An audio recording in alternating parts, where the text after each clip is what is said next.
Imaginez un président africain qui refuse de percevoir son salaire présidentiel de 76 000 dollars, préférant conserver son modeste traitement de capitaine de l'armée.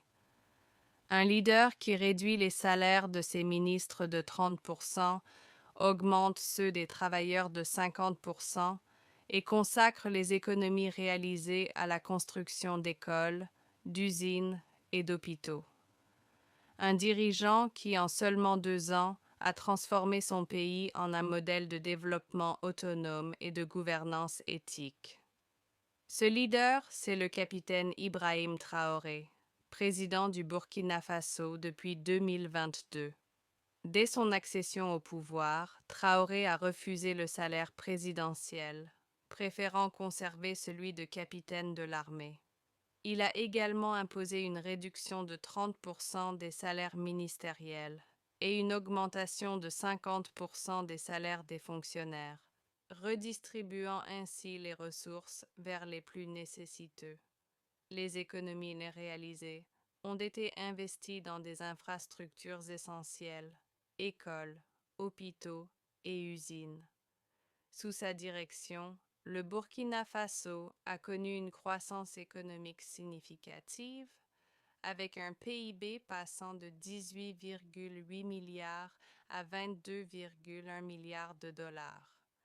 Traoré a refusé les prêts du FMI et de la Banque mondiale, optant pour une indépendance économique. Il a lancé des projets industriels majeurs, notamment des usines de transformation de tomates et de coton, créant des milliers d'emplois et renforçant la chaîne de valeur agricole. Le secteur agricole a été modernisé grâce à la distribution de plus de 400 tracteurs, 239 motoculteurs et 710 motopompes. Cette mécanisation a entraîné une augmentation significative des rendements agricoles. La production de tomates est passée de 315 000 à 360 000 tonnes, celle de mil de 907 000 à 1 100 000 tonnes et celle de riz de 280 000 à 280 700 tonnes, très sud d'Ouezèche, chichas de tonnes.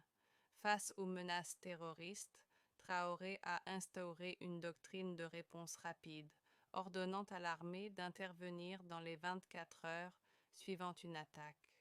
Cette approche a permis de démanteler plusieurs réseaux terroristes et de restaurer la sécurité dans de nombreuses régions. Traoré a instauré des mesures strictes contre la corruption, exigeant la déclaration de patrimoine de tous les fonctionnaires et interdisant les conflits d'intérêts. Il a également interdit les évacuations sanitaires à l'étranger pour les officiels, lançant la construction du plus grand hôpital d'Afrique de l'Ouest et centrale. Le modèle de Traoré suscite l'admiration au-delà des frontières du Burkina Faso. Des citoyens d'autres pays africains expriment le souhait d'avoir un leader similaire, même pour une courte période. Son approche pragmatique, axée sur l'action plutôt que sur les promesses, redéfinit les standards du leadership africain. En seulement 2 ans, le capitaine Ibrahim Traoré a démontré qu'un leadership intègre, centré sur le bien-être du peuple, peut transformer un pays. Son exemple offre une nouvelle vision pour l'Afrique, où les dirigeants choisissent l'action, la transparence et le service public au lieu de la richesse personnelle. L'Afrique n'attend plus son heure, elle est en train de la vivre.